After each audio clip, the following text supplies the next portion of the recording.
Hello, everybody. Welcome to the Filmmakers Room. My name is Andrew Hernández. I'm your friendly filmmaker. And with me is a very special guest. His name is Luis Pelegrin, senior graphic designer at Lake-Sumter State College and owner of a photography company called PixelFusion. Luis, welcome to the show. Thank you so much for having me, Andrew. I brought you here because I want to hear all about your story. I think when we met and we were talking, you talked to me a little bit about you being in New York, all of your stuff, and I got very interested because I think that's a really good story to tell my students because we can identify with you. You being a creator in graphic design. So can you tell me a little bit about your story? Let's start there. So, um, after I graduated with my bachelor's degree, I moved to Kentucky from New York City to Kentucky. Culture change, right? It was Yeah. different over there. But in Kentucky, while working full time at the Morehead State University, I enrolled in a master's degree program in graphic design. Now, mind you, I had no experience in graphic design. I found graphic design to just be something that was interesting, and I saw myself like potentially maybe one day being able to work in that field, in the creative field. I always kind of like thought about it, but I was like, okay, I'm gonna try this. But it was because the sport thing you were telling me about. Yes, You yes. are already like playing with sport graphics, Well, I wasn't playing with it. I was more watching, like watching. on social media. Like people were posting it. Like I was following the people that were So you posting were it. playing with that idea in your mind. I can see myself doing those graphics. Yes, like I would love. I saw myself like I would love to. Can you imagine that? Like you sitting down watching TV, watching the graphics. That's such a niche hidden talent, right? You're watching the graphics, you say, yep, I can see myself doing that. Yes.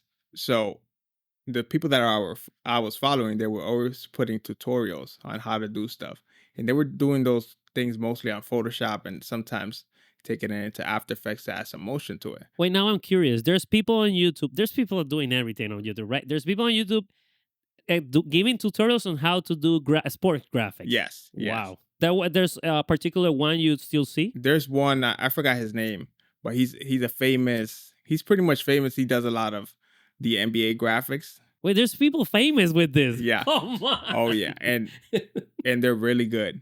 They're really good, yeah. right? Oh yeah, they're super good. So even though I'm not doing that, I haven't done sports graphics in a few years now, but I still enjoy looking at it because it's such a cool That's way to tell the story. So there's a story behind all of that. I will assume is the sport itself, or there's even more to that. I think there's even more to that. Obviously, like the sport is nice, but it's just like whenever they're communicating anything, for example, like a team won the game or whatever, or they're doing a highlight on, like, let's say LeBron James, like they're putting some sort of like collage of him and some of the things that he has done or something like that. I just think that's super powerful. This is what I love about culture diversity is you get to hear all these new topics and niche. It never crossed my mind that there was all this huge sector of YouTube dedicated to graphics and sports, right? Yeah, there's everything. Yeah, so you discovered that okay, I might be able to do this, and school was the only option to help you get there, or Yes, school was the only option to help me. Even though YouTube was always there, I felt like I needed an education, and I was in a position to get a free master's program in graphic design. So I was like, okay, I'm gonna do it. So I got it. I got in the master's program, did my graphic design, got my portfolio ready, and started applying to a bunch of different jobs to be able to get into the field. Getting into the field was the hardest part. how did you? How did you? And I got another. I got two curious questions. How did you get into the sport industry, graphics, and is there was a particular sport? I remember at the time, because I had no professional experience, I needed some sort of experience to be able to tell jobs, hey, yes, I got some experience in design. It may not be professional, but in some sort of internship.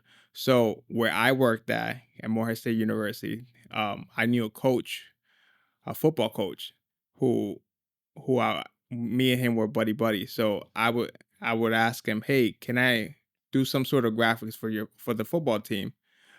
Can you supply me with some of the photography so that I can incorporate some of the graphics, some so I can incorporate the photos into the graphics, being statistical graphics or some sort of like sports graphics, combining some of the photos to be able to tell that story.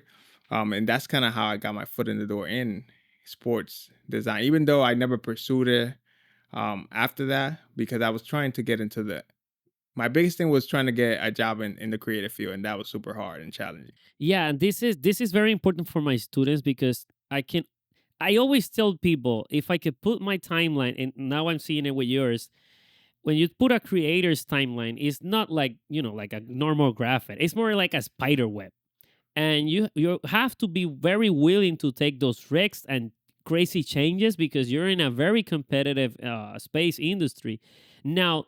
But the good news is this craft, in your case graphic design, in my case was video, and I can even narrow it down, editing.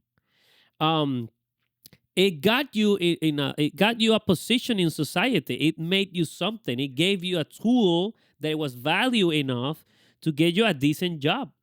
So there, I don't want to hear any excuses with my students, because they give me all the excuses all the time. And here are you, willing to take chances to travel all around with us with a what it looks a simple craft, but it took you all the way here. It's just that you were willing to look for the knowledge and take the risks. Take the risk and put yourself in that opportunity. So I didn't get that internship wasn't available. It wasn't something I could just apply for. I went to my friend and said, "Hey, I need this experience. Can I help you guys out with social media graphics for the football team that you're coaching?" He said, "Absolutely." So that's exactly what I did with that small business at the college as well in Morehead State University. They weren't needing any design work, but once I had put myself out there and just told them, "Hey, I'm looking to get more experience. I'm looking to help you guys out, even if it's just a little rebranding. You don't have to use it." They ended up using my menus and the logos that I created Nice. for them. So that's pretty cool.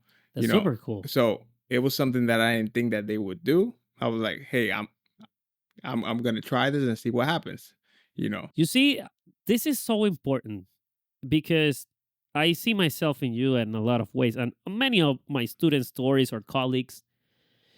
This is a hill you have to, this is a career that is going to take time to build. It's not going to be the first try and you got the dream job and that's it. No, welcome to reality. It's not like that. It's going to take you challenges. It's going to take you time to prepare, to train. I wish I could have tell you otherwise. Hey, maybe you get lucky. I don't wish for anybody to pass for all my traumas, honestly. I just want everybody to be happy and find their jobs. But if it sounds cool and nice, it's going to take you time to get there. Yes. And it definitely took me to get, even with photography. Like, I didn't go to school for photography. I learned that on the job at Lake-Sumter State College. I was handed a camera when I first started during our first, the graduation that I was going to be attending. That was my first time ever holding a camera and photographing students or people in general. Because I had never, besides having a phone camera, I have never had a professional camera in my hand that I was using it for that.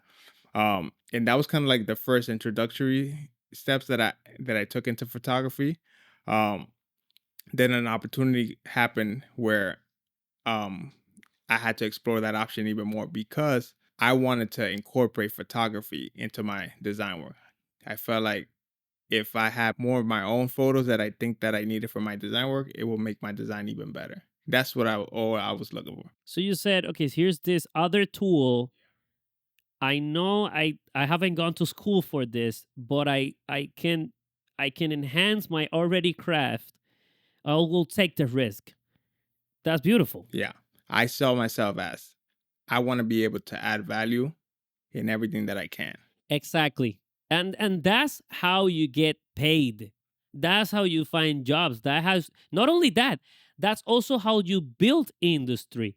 You ended up making your own company because you're being also very modest here, but you are already an entrepreneur. You are already a business owner. So you are already industry building. not only you're participating in an already set community, but now you're also creating something even bigger than all of us right now. And that's the beautiful side of it, that yes, it took you time, it took you prepare, but at the end you see all of your, your effort. You can see it, it's tangible. My late former professor, who was also an advisor and friend, he was like, "Louis, you're not good enough yet, but you have potential. I need you to work on some things before you can apply to the master's program." That's very powerful there. I need you to emphasize in this for all of my students listening. How did it felt? How did you feel when he told you you're not good enough yet? And in what way did he mention it? And how do you receive it and process that? So at first it was like, man, that's tough. But he said it in a way where you can still learn, obviously, you're going for a master's program, and the kids who you're competing with right now to, to get into the program, you're competing with students that were in the associates and bachelor's program. So obviously I had a lot of room to catch up in terms of like learning all the techniques from the different programs like Adobe Illustrator, which I had no idea about. I thought design was just for Adobe Photoshop. So I had no idea. So he opened up my whole world. I remember I had all my portfolio pieces that I had given him on a CD, and it was all basically like Photoshop graphics that I had created or stuff or tried to like do. Now, going back to the rough stuff that your teacher told you, he told you that you're not good enough. And you were telling me how you felt. And at the time you were working on this place. And, continue that story. So his name was Dino. He passed You away. remember Yeah, him? yeah. Oh, he passed away. I'm so sorry. He did pass away, unfortunately. Rest in peace. Yeah. Dino was awesome, but he was from New York, a Jamaican tall guy, and I would call him up all the time. Hey, Dino, I need your help. Like, I want to get into this program. What do I have to do to get into this master's program? So he would give me constructive criticism. He was a type of mentor that no matter what, it doesn't matter how good it was never good enough. Give me a break there. You're going very hard for my own story because I can identify with that a lot. I used to have a teacher that he was so rude with me. I mean, he was extremely honest, and I know that because he confessed that to me. I even wasn't even his favorite. He actually didn't like me so much, but still he was so brutally honest that he told me the truth, and I took it because I wanted to improve. So I was like, he's telling me the truth. I know it hurts. I know it's brutal, but what other form then everybody's lying to me. I want to hear the truth. I know there's better ways to tell the truth, but at the moment that's all I had in this case, right? And obviously I also got the master's degree for free, so that's another yeah. But at the time that was my only way to learning the. And have you ever seen the movie Whiplash? You really need to see it. It's about this drummer kid, and his teacher is brutal with him. But he gets really good at it because he wants to show him that he's able to do it. So I think that's a very you know way of some of us getting there because we like the challenge. Yeah, you have to have that. If they were lying to you or just saying what you think you want to hear, then you're never gonna grow. Yeah, but sadly, today's generation, Gen Zers, and trust me, I got a lot of things that I really love about Gen Zers, but in this one, I always tell them, you really need to toughen up because what you're doing, being offended so much, is that the only people that are willing to tell you the truth aren't telling you the truth because you get so emotional about it. But this is the only way to show you that how can you improve. So yeah, Dino always, anytime that I brought him any artwork or anything like that for graphic design, he would always have, I in my eyes, I was like, man, I think this is good. I think Dino's gonna love it. Dino would always say something like, oh, that looks good, but you could do this better. You could try this or whatever. You can, um, he would always have some sort of feedback that I would go back and I'm like, scratch my head or Just like, man, I How wish I. can I get this man to Yeah, like my oh man, exactly. I get He you. was almost like a perfectionist. Yes. Yeah, like, and super detailed. The man was brilliant.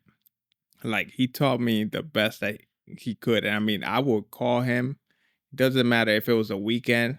I would always call him. Just, hey, Dino, I need your help. Or, hey, what do you think about this? I will always run ideas to him, and he'll say, yeah, try.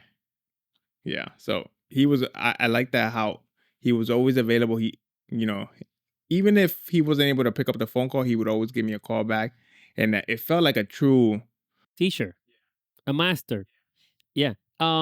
Yeah, those are very rarely to pass by. Those are like unicorns nowadays. And I always tell students, if you find one of them, stay true to that teacher, because he's showing you the real way. He's not hiding any information to you. He's being honest to you, even though you don't like it or not. And the sad thing is, many today's students don't understand that and don't follow those teachers. But they're out there. You just really need to look for them. So you think this opened up the door for you to, build up and be better? Eventually, you became good at that craft. When do you feel you were getting good at it? So, when I first got into the master's degree program, he asked me, "Oh, do you have a portfolio?" I said, "I have some pieces, but I'm not sure if I have a portfolio." He said, "Well, you need to come up with a portfolio to be able to enter into this master's program." I said, "Okay, cool." So talking about I don't want to say that degrees don't matter, but I feel like design back then and now, you definitely need more. People are gonna value more a portfolio than a degree. It doesn't matter if you have a bachelor's or. Why do you think that is? I feel like because art is so subjective, right? Like, you know, you can say that you got a degree or prove that you got a degree somewhere, but it's really in the portfolio that you can tell what kind of skills does that person have. And so he would always challenge me to work on my portfolio, just develop it, even if it's. I at the time when I was in the master's program, I wasn't working in design or any field. He would challenge me to find ways to incorporate design in my everyday life. So he one of the things that he had made me do, which was of course uncomfortable, he asked me to go into town and offer my services pro bono for free Wow. to any restaurant that I could find in the community. And so one of the things that I did, I met with one of the owners at a pizza shop, and I offered to do like some of their stationery stuff, kind of like corporate look and logo.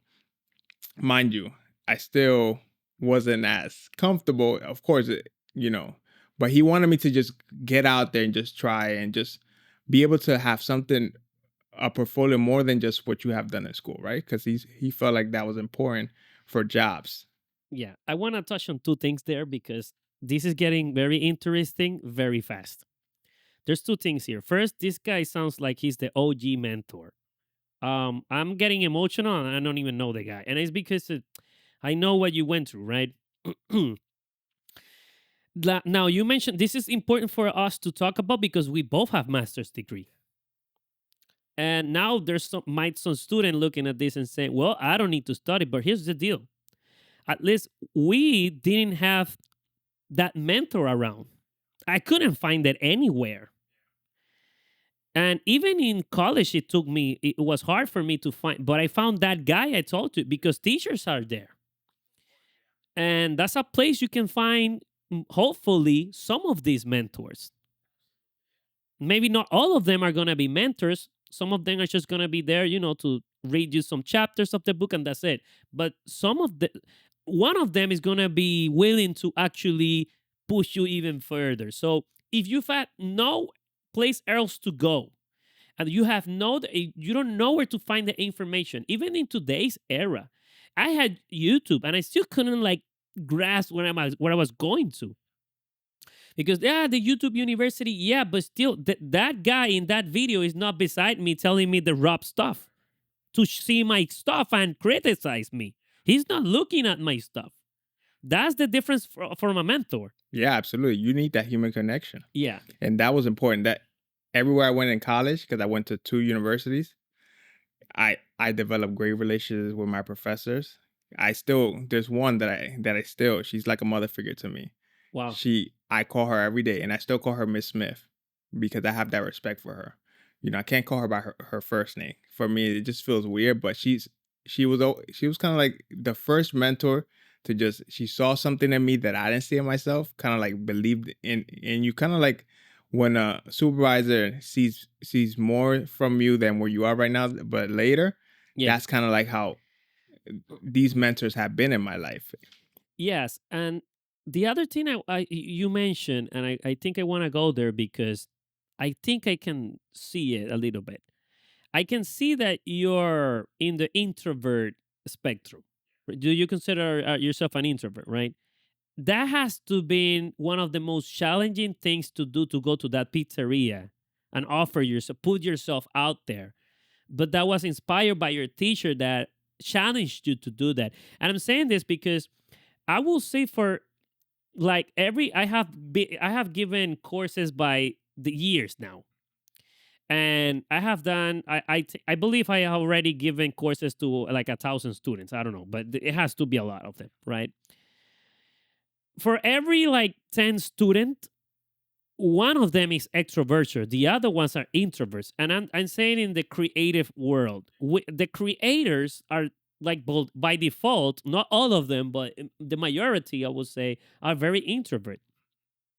So tell me from that perspective, how what was the challenge there? Do you felt like you were exposing yourself? What do you have to overcome? And I always tell students the problem is not being introverted, because introverts are taking over the world. You see the Elon Musk, you see these geniuses, the Mark Zuckerbergs. They're all introverts and they're taking over the world. But it's to be timid. You cannot be shy. You can be introverted but not shy. You know what I'm saying? Can you tell me your perspective on that? Yeah, I think for me, or what I like to tell myself is, don't worry about it. Like, it's get out of your head. Like, you know, you have to go out there and just do it. Like this today, this is my first time doing a live recording. So that for me, of course, that's a little uncomfortable because I'm usually actually behind the camera, not in front of the camera. But you have to get uncomfortable and just, you know, try new things and don't let that stop you. Because if you let that stop you, you're not gonna be able to grow. So we're all about storytelling. That's what video is. But I had to learn the hard way that you can tell a story in one image. And even graphic design, when you're doing a graphic design, are you telling a story? Absolutely. You're telling a story with anything that you do. Even if you have a blank canvas, that's still telling a story. So, um, with my field and how we're doing at the college, we're always trying to communicate a story. Whether it depends on the audience to who you're trying to communicate. Are you communicating to students? Are you communicating to your stakeholders? So we're always looking to, we're always communicating to someone.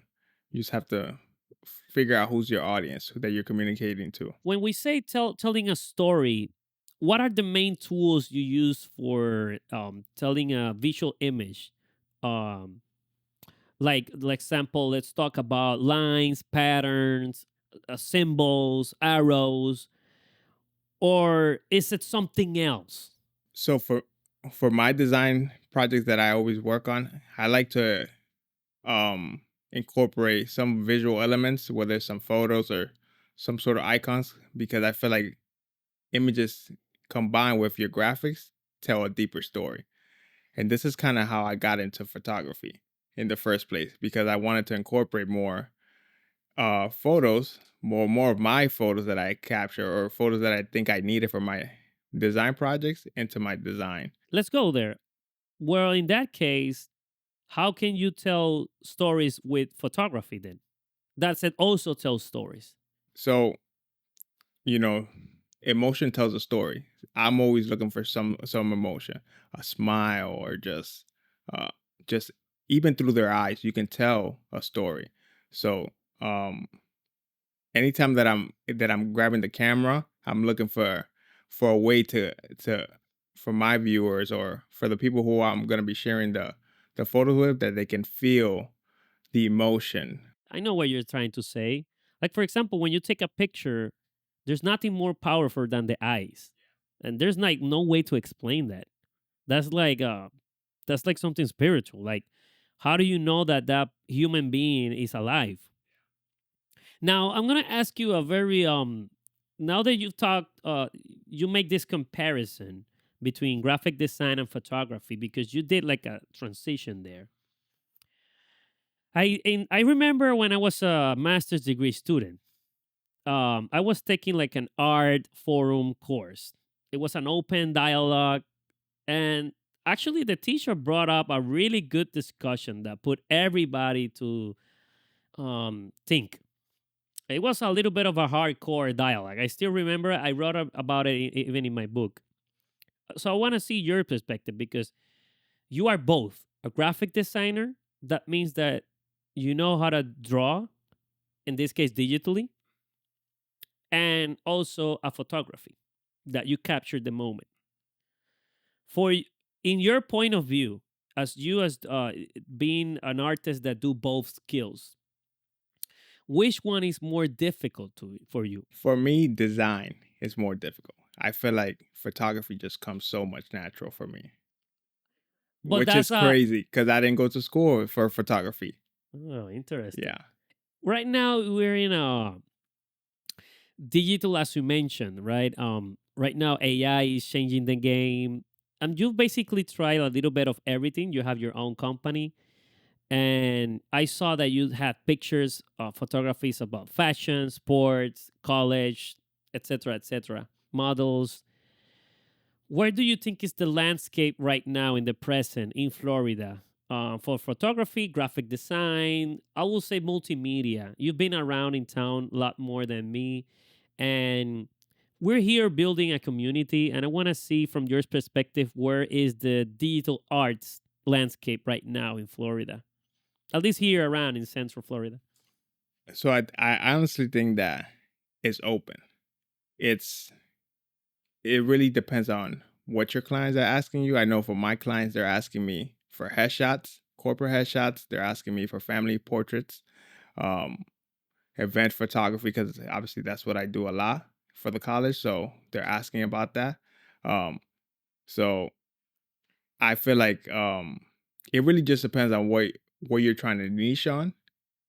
Um, there's there's all kinds of different niches that you can really niche on and provide a service for. And you transition from graphic design to photography, and obviously the technology help you make a smooth transition Yeah. because technology gets easier over time. It help us get into newer technologies, newer areas, other craft, other techniques, and that's okay. That help us be more creative, more multitaskers, especially for us creators and storytellers. Now, do you think you're gonna finish with your creative exploration with the still image because graphic design and photography is a still image form, Mhm.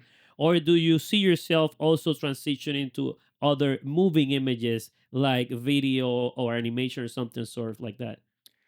So I see myself, I need to continue to evolve because everything is evolving. Now, yes, I still think that still images are still powerful and people still love them. Like they love to have their prints of their birthday photo shoots or whatever. But I still think that for social media, for example, a video is much more powerful than an image. You think so? I believe We so. really need to dive in Yeah. because if not, if we don't know if we don't do a really good conversation Yeah. about that, Yeah. we're not gonna be responsible. So let's Yeah. go there. Let's go. When you tell a story, do you think, and because this is a little bit philosophical, do you think a still image is good enough, or do you think movement, that is the video motion picture aspect, is the same with graphic design? These are a graphic, a still image, and there's motion graphics. Yes. So, do you think movement actually enhance the story?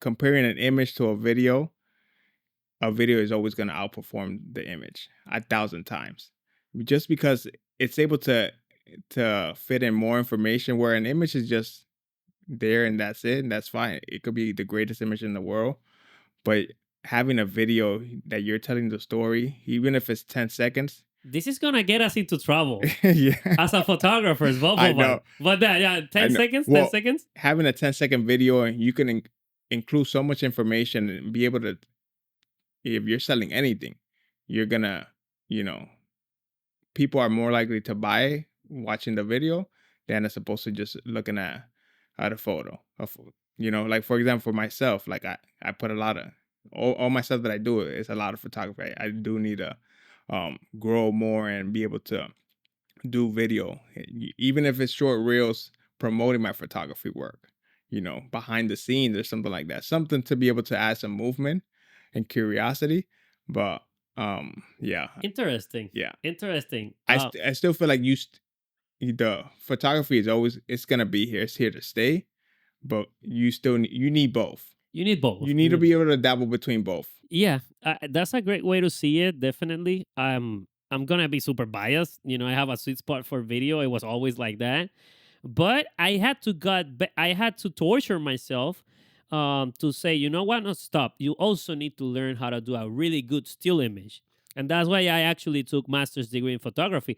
I'm still not that good in photography, but I had to push myself to also be good at photography because they go together. At the end of the day, the movement has to be its own still image. Is moving pictures. It is what it is. And but it does bring us a good conversation that what is more communication, I guess. What brings more communication to the table, a solid still image or a moving information. And also always it's also gonna be at the end of the day um the work put behind that product, because it can be a really bad video with no information, with nothing. Is useless. You know where I'm going now, right? But it can be a really good picture with lots of detail and very powerful. And also maybe this is me playing devil's advocate, right? Because I'm pretty sure all people are screaming watching at this, right? Purists. So I want to give the other side maybe. Maybe also a picture is maybe also more timeless. It can endure more than video because video has more storage. You need to, so I don't know. There's many ways to see it here, but definitely movement brings something to the table. So that's something you're considering to transition. Yeah, or at least have it part of my craft. Yeah. Like I enjoy photography, and you know, God has blessed me with this skill set that had no idea I was gonna have. 5 years ago, I didn't think that I was gonna be a photographer, let alone, you know, having clients ask me, "Hey, do you do this?" I'm like, "Yeah, I actually do that." And so this is gonna be part of it, but I'm gonna continue to just be able to incorporate that to make my craft even better. Yeah, it was a hidden talent. And everybody has a hidden talent, especially in today's digital world. There's so many digital crafts you can learn and be part of the community, be part of the industry of society, and find your place. So if you're a creator and you're a digital creator, you can definitely, and even now with AI, people will be surprised. You still need to sit down and put the prompts and do the work, and that's gonna be valued by society. Trust me, somebody is gonna get paid to do that. So it's not gonna be done by itself. So there's many ways of improving. There's many different digital arts. And I'm so glad you bring all this perspective from your end. I always wanted also to bring a photographer, a graphic designer, because I think every photographer can do a smooth transition to video, as I said. And the other way around also, right? They're cousins, right? So thank you so much, Luis, for being here. I appreciate it so much. Tell everybody where they can find your work, your stuff, your graphic, your pictures. You can find me at @LewisPelegrin_creative on Instagram. And yeah, that's about it. My website is PixelFusionFL.com. If you guys are interested in booking me for any shoots, hit me up. And you're from here for around Central Florida. Yes. So I'm located in Central Florida. Yeah, there you go, guys. This is the Filmmakers Room. You can also find me at my Instagram with Andrew Hernandez Director in YouTube, in Instagram, in TikTok, everywhere. And you can find the podcast, the Filmmakers Room, also everywhere. If you want to see the long format of this video, you can also obviously go to YouTube, hit subscribe, like, share, all that good stuff. Don't forget about that.